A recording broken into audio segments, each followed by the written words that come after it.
Hello, I'm Severin Suzuki speaking for ECHO, the Environmental Children's Organization. We're a group of 12 and 13-year-olds trying to make a difference. Vanessa Seti, Morgan Geisler, Michelle Quigg, and me. We've raised all the money to come here ourselves, to come 5,000 miles to tell you adults you must change your ways. Coming up here today, I have no hidden agenda. I am fighting for my future. Losing my future is not like losing an election or a few points on the stock market. I am here to speak for all generations to come. I am here to speak on behalf of the starving children around the world whose cries go unheard. I am here to speak for the countless animals dying across this planet because they have nowhere left to go. I am afraid to go out in the sun now because of the holes in our ozone. I am afraid to breathe the air because I don't know what chemicals are in it. I used to go fishing in Vancouver, my home, with my dad, until just a few years ago we found the fish full of cancers. And now we hear of animals and plants going extinct, every day vanishing forever. In my life, I have dreamt of seeing the great herds of wild animals, jungles and rainforests full of birds and butterflies. But now I wonder if they will even exist for my children to see. Did you have to worry of these things when you were my age? All this is happening before our eyes, and yet we act as if we have all the time we want and all the solutions. I'm only a child, and I don't have all the solutions. But I want you to realize, neither do you. You don't know how to fix the holes in our ozone layer. You don't know how to bring the salmon back up a dead stream. You don't know how to bring back an animal now extinct. And you can't bring back the forests that once grew where there is now a desert. If you don't know how to fix it, please stop breaking it.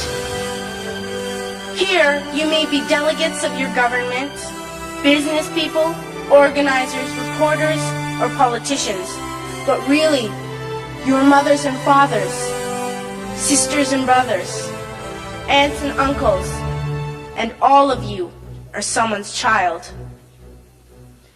I'm only a child, yet I know we are all part of a family, 5 billion strong, in fact 30 million species strong, and borders and governments will never change that. I'm only a child, yet I know we are all in this together and should act as one single world towards one single goal. In my anger, I am not blind, and in my fear, I am not afraid of telling the world how I feel. In my country, we make so much waste. We buy and throw away, buy and throw away, buy and throw away, and yet northern countries will not share with the needy. Even when we have more than enough, we are afraid to share. We are afraid to let go of some of our wealth. In Canada, we live the privileged life, with plenty of food, water, and shelter. We have watches, bicycles, computers, and television sets. The list could go on for 2 days. 2 days ago, here in Brazil, we were shocked when we spent time with some children living on the streets. This is what one child told us. I wish I was rich. And if I were, I would give all the street children food, clothes, medicines, shelter, and love and affection. If a child on the streets who has nothing is willing to share, why are we who have everything still so greedy? I can't stop thinking that these are children my own age, that it makes a tremendous difference where you are born. That I could be one of those children living in the favelas of Rio.